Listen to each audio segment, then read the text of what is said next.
नमस्कार, मैं निशा ठाकुर और आप देख रहे हैं मेट्रो मुंबई। वक्त हो गया है टॉप 10 बुलेटिन का, तो आइए एक नजर डालते हैं मुंबई की 10 बड़ी खबरों पर। मुख्यमंत्री उद्धव ठाकरे ने आज कोरोना के नए वेरिएंट को लेकर आपातकालीन बैठक बुलाई थी और उस बैठक में मुख्यमंत्री उद्धव ठाकरे ने एक बार फिर से जनता को सचेत कर दिया है कि नियमों का पालन करो, अगर लॉकडाउन नहीं लगाना है तो।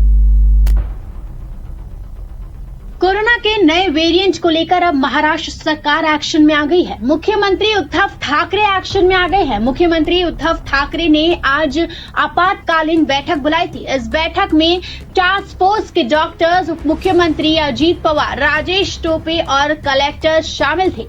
इस बैठक में मुख्यमंत्री उद्धव ठाकरे काफी एक्शन में दिखे। मुख्यमंत्री उद्धव ठाकरे ने साफ कह दिया कि कोरोना के इस नए वेरिएंट को राज्य में आने से रोकने से जो करना है वो करो। केंद्र के निर्देश का इंतजार मत करो। लॉकडाउन नहीं चाहिए तो नियमों का पालन करो। यहाँ पर मुख्यमंत्री उद्धव ठाकरे ने महाराष्ट्र की जनता को भी चेतावनी दी है कि अगर लॉकडाउन नहीं लगाना है तो नियमों का पालन करना अनिवार्य है। ओमिक्रॉन वेरिएंट से इस वक्त महाराष्ट्र सरकार दहशत में है। News desk, metro Mumbai. Corona की नए वेरिएंट पर एक्शन लेते हुए कल महाराष्ट्र में कुछ नए गाइडलाइंस लागू किए गए थे, जिसके तहत ये कहा गया था कि मास्क न पहनने वालों पर अब जुर्माना लगेगा, दुकानदारों पर जुर्माना लगेगा। तो तमाम तरीके की बातों पर हमने मुंबई करो की राय जानी है। आइए देखते हैं। आज ट्रेन में मास्क बिना पहने घूम रहे आदमी, उसको पकड़ रहे, हम रस्ते में घूम रहे हमको पकड़ रहे। मैं तो उनको मार के भाग जाऊंगा, ऐसा मन में रहता है यार। सुना आपने, लोगों का ये गुस्सा है सरकार के प्रति। लोगों का ये गुस्सा है सरकार के नए गाइडलाइंस के प्रति, एक बार फिर से महाराष्ट्र सरकार के पाबंदियों के प्रति। दुनिया भर में कोरोना के नए वेरिएंट ओमिक्रॉन को लेकर अब सरकार सख्त हो गई है और सरकारों ने समय रहते एहतियात बरतना भी शुरू कर दिया है। कल महाराष्ट्र सरकार ने गाइडलाइंस जारी किया, जिसके मुताबिक मास्क न पहनने वालों से अब 500 रुपए का जुर्माना वसूला जाएगा, जिस पर लोगों ने गुस्सा व्यक्त किया है। 200-300 कमाते हैं, उसमें 1000 रुपए का फाइन किए हैं, कैसे भरेंगे? ऐसा डर टाइप लगता है, आएंगे तो फाइन मारेंगे। मैं तो भाग जाऊंगा, तो रुकूंगा ही नहीं जगह पे। धीरे धीरे लोगों की जिंदगी पटरी पर आ रही थी, लेकिन एक बार फिर नियमों को सख्त कर देने से लोग काफी परेशान हो गए हैं और लोगों में एक बार फिर से लॉकडाउन का डर आ गया है। दत्ता प्रसाद के साथ निशा ठाकुर, मेट्रो मुंबई। अगर आप किसी दुकान में चले गए और आपने मास्क नहीं लगाया है तो आपसे फाइन नहीं वसूला जाएगा, दुकानदार से 10,000 रुपए का फाइन वसूला जाएगा। मतलब यानी कि व्यापारियों पर एक बार फिर से आफत। इस पर सुनिए व्यापारी संगठन के अध्यक्ष ने क्या कहा है।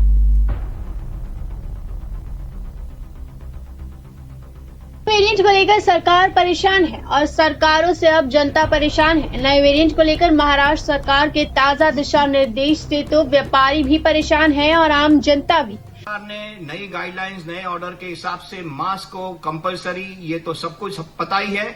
उसके साथ में इंडिविजुअल को 1000 रुपया और ऑर्गेनाइजेशन और एस्टैब्लिशमेंट को 10,000 रुपए का जुर्माना अगर वो आदमी आपके ऑर्गेनाइजेशन में पाया गया बिना मास्क या कोविड अप्रोप्रिएट बिहेवियर नहीं करता है तो ऑर्गेनाइजेशन को भी जुर्माना देना पड़ेगा। ये सरासर अन्याय है, क्योंकि कोई भी ऑर्गेनाइजेशन, कोई भी आदमी आता है, अगर वो मास्क निकाल देता है तो उसकी जुर्माना ऑर्गेनाइजेशन को कैसे भरना पड़े। मास्क कंपलसरी है, हम चाहते हैं कि लोग मास्क पहने, सेफ रहे, लोगों को सुरक्षित रखे, लेकिन इसका अगर पनिशमेंट अगर ऑर्गेनाइजेशन और एस्टैब्लिशमेंट को देना है तो उसका काफी सारा विरोध हो रहा है। सरकार को इमीडिएटली इसको वापस लेना चाहिए और इसके साथ में सरकार को ये इंस्पेक्टर राज आ जाएगा, क्योंकि लोग इसका फायदा उठाएंगे। जैसे जैसे दाम बढ़ता है वैसे उसका करप्शन बढ़ता है, तो सरकार इसके पर ध्यान दे और ये इसको वापस ले।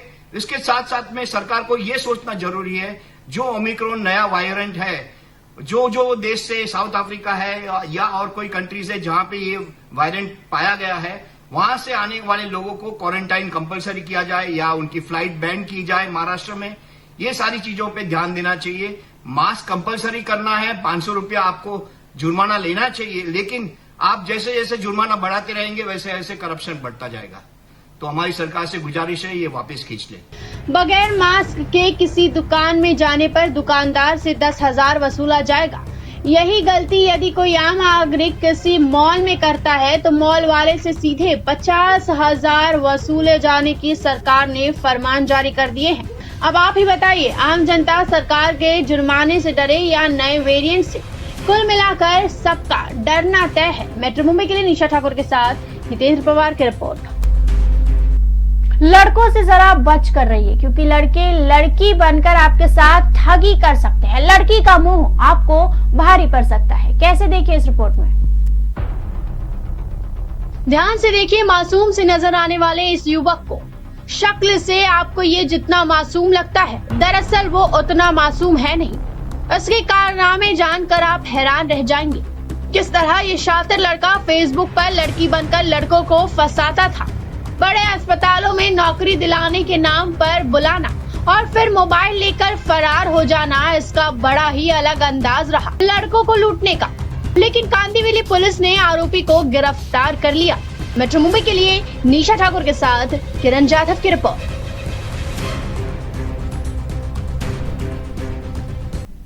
लंबे समय बाद थिएटर्स खुले हैं और लंबे समय बाद फैंस ने सलमान खान को बड़े पर्दे पर देखा है। और जाहिर सी बात है, भाईजान की फैन फॉलोइंग कितनी है इस चीज से सब वाकिफ है। अब इस बार जब अंतिम मूवी रिलीज हुई तो सलमान के फैंस ने कुछ ऐसा किया जिससे देखकर सलमान को भी गुस्सा आ गया।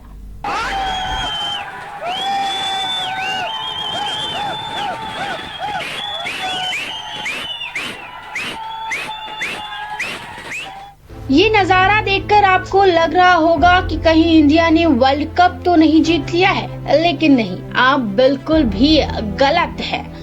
दरअसल बॉलीवुड के भाईजान यानी कि सलमान खान की फिल्म अंतिम द फाइनल ट्रुथ हाल ही में सिनेमा घरों में रिलीज हुई है। फिल्म में सलमान खान के साथ मुख्य किरदार में उनके जीजा आयुष शर्मा भी है। सलमान खान को करीब 2 साल बाद सिनेमा घरों में देखकर उनके फैंस खासे खुश नजर आ रहे हैं। लेकिन लोगों का ये एक्साइटमेंट देख सलमान खान थोड़े परेशान भी नजर आ रहे हैं। इसी के चलते सलमान खान ने अपने फैन से एक वीडियो शेयर कर खास गुजारिश की है। सलमान खान का क्रेज इतना ज्यादा है कि उनके फैंस उनके लिए जो भी करे वो कम ही लगता है।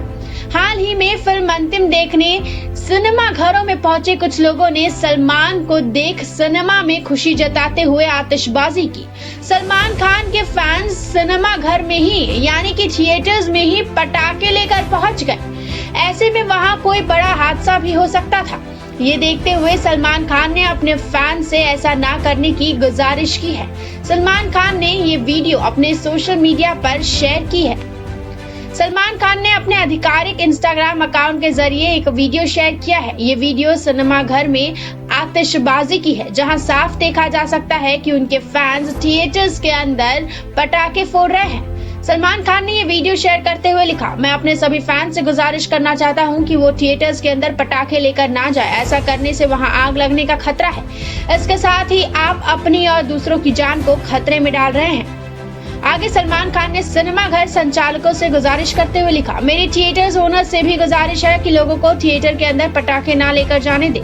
सिक्योरिटी को एंट्री पॉइंट पर ही उन लोगों को रोकना चाहिए जो थिएटर्स के अंदर पटाखे लेकर जा रहे हैं। News desk, metro Mumbai.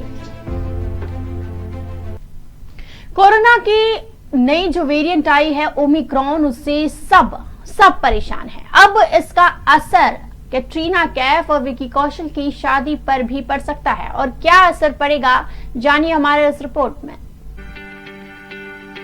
Bollywood के मशहूर एक्टर विकी कौशल और कैटरीना कैफ अगले महीने यानी दिसंबर में शादी करने जा रहे हैं।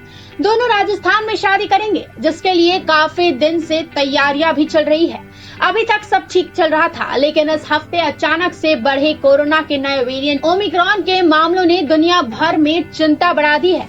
इस नए वेरिएंट का असर लगता है कि विकी और कैटरीना की शादी पर भी पड़ने जा रहा है।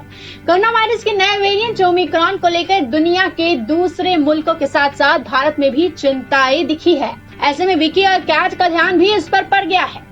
कपल ओमिक्रॉन के खतरे को देखते हुए शादी में बुलाए जाने वाले मेहमानों की लिस्ट को सीमित कर देना चाहते हैं। मीडिया रिपोर्ट्स के मुताबिक शादी में कई विदेशी मेहमान भी आ रहे हैं।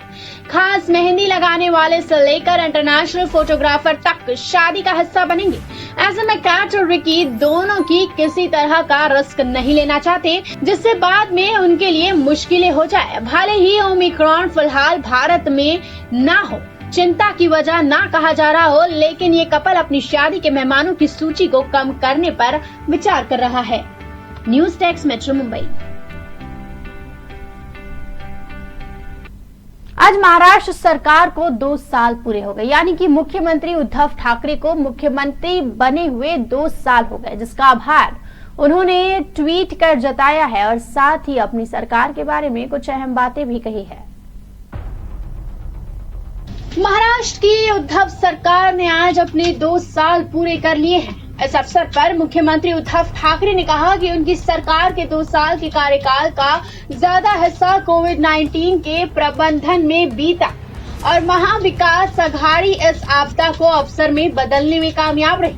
महाराष्ट्र के मुख्यमंत्री के तौर पर अपनी सरकार के 2 साल पूरे करने के अवसर पर दिए गए एक बयान में सीएम ठाकरे ने लोगों को धन्यवाद किया है और कहा कि जनता की सरकार है। बता दें कि सीएम ठाकरे अभी अपनी रीढ़ की हड्डी की सर्जरी के बाद से एक निजी अस्पताल में भर्ती है। मुख्यमंत्री ने इस अवसर पर कहा, मानव निर्मित और प्राकृतिक आपदाओं के दौरान हम घबराए नहीं और हमारा ध्यान आम आदमी के कल्याण पर रहा। हमारी सरकार का पिछले 2 साल का अधिकांश हिस्सा कोविड-19 प्रबंधन में चला गया।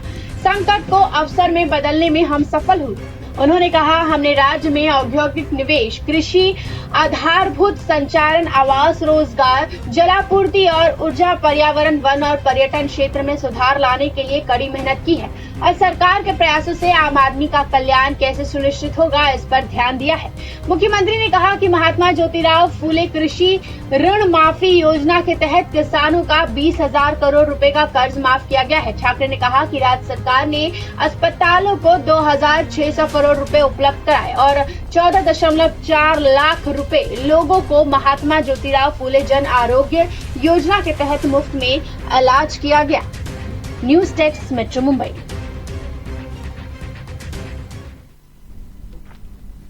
चलिए, मुख्यमंत्री उद्धव ठाकरे ने तो अपनी सरकार की खूब तारीफ की। अब ये भी जान लेते हैं कि मुंबईकर की नजर में MBA पास है या फेल।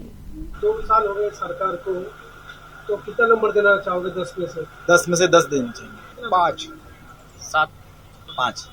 मैं 10 में से 10 ही दूंगा। इसको मैं 10 में से 10 दूंगा। मैं उनको 10 में से 9 नंबर देना चाहूंगा। 10 में से 10। सुना आपने, ये जनता की राय है, जनता की सोच है। आज MBA यानी महाविकास अघाड़ी सरकार को 2 साल पूरे हो गए, जिस पर हमने लोगों से जानना चाहा, मुंबईकरों की राय जाननी चाहिए कि मुंबईकरों के लिए MBA का 2 साल का कार्यकाल कैसा रहा है। मुंबईकर MBA यानी महाविकास अघाड़ी सरकार को 10 में से कितने नंबर देना चाहेंगे? अब आपने तो सुन ही लिया, ज्यादातर लोगों ने राज्य सरकार को पूरे नंबर दिए हैं। भाई, अब जनता की राय सुनकर कहीं न कहीं विपक्ष के तो पसीने छूटेंगे। अब जनता की राय वाकई सच है या शिवसेना का खौफ, ये तो इलेक्शन आने के बाद ही पता चलेगा। इसकी सच्चाई तो तभी पता चलेगी जब MBA एक बार फिर सत्ता के लिए चुनी जाएगी। दत्ता प्रसाद के साथ निशा ठाकुर, मेट्रो मुंबई। तो वक्त हो गया मुंबई के आज की कोरोना अपडेट का। एक नजर डाल लेते हैं मुंबई की कोरोना अपडेट पर। मुंबई में आज कोरोना के 217 नए मामले सामने आए हैं। 247 मरीजों ने कोरोना को मात दी है। 4 मरीजों ने कोरोना के चलते जान गंवाई है। 33,462 मरीजों की टेस्टिंग की गई। वहीं एक्टिव मरीजों की बात की जाए तो मुंबई में इस वक्त 2,218 मरीज कोरोना से जूझ रहे हैं। 18 बिल्डिंग सील है और एक्टिव कंटेनमेंट जोन एक भी मौजूद नहीं है। News desk metro Mumbai. अब मुंबई से आगरा ज्यादा दूर नहीं है। 2 घंटों में ही ये सफर तय हो सकता है। देखिए कैसे। अब मुंबई से आगरा जाने के लिए लोगों को लंबी यात्रा नहीं करनी पड़ेगी। इंडिगो एयरलाइंस मुंबई और आगरा के बीच 13 दिसंबर से उड़ान शुरू करने जा रही है। ये उड़ान प्रत्येक सप्ताह 3 दिन रहेगी। पूर्व में 22 जुलाई को मुंबई आगरा उड़ान शुरू की गई थी, जो एक बार चलने के बाद बंद हो गई थी। लगभग 3 महीने के अंतराल के बाद अब एक बार फिर इंडिगो एयरलाइंस फ्लाइट शुरू करने जा रही है। एयरपोर्ट अथॉरिटी ऑफ इंडिया के खेरिया हवाई अड्डे के निदेशक ए अंसारी ने बताया कि मुंबई से आगरा के लिए उड़ान छत्रपति शिवाजी एयरपोर्ट से दोपहर 11:15 बजे शुरू होगी। खेरिया हवाई अड्डे आगरा पर दोपहर 2:55 पर ये उड़ान पहुंचेगा। आगरा में 30 मिनट रुकने के बाद दोपहर 3:25 पर मुंबई के लिए उड़ान भरी जाएगी। शाम 5:35 पर ये उड़ान मुंबई पहुंच जाएगी। सोमवार, बुधवार और शुक्रवार को ये उड़ान आगरा जाएगी। इस तरह से अब 2 घंटे 10 मिनट में मुंबई से आगरा के बीच का रास्ता पूरा हो जाएगा। मुंबई से आगरा तक सीधी फ्लाइट शुरू हो जाने के बाद ताज नगरी के पर्यटन व्यवसाय को काफी फायदा मिलेगा। अब मुंबई के लोग समय की बचत करते हुए आगरा पहुंचकर ताजमहल, कला और अन्य स्मारकों का दीदार कर सकेंगे। News desk metro Mumbai. तो ये थी मुंबई की 10 बड़ी खबरें और आप देख रहे थे टॉप 10 बुलेटिन। रोज रात 10 बजे मेरे साथ देखिए मुंबई की टॉप 10 बुलेटिन सिर्फ मेट्रो मुंबई पर।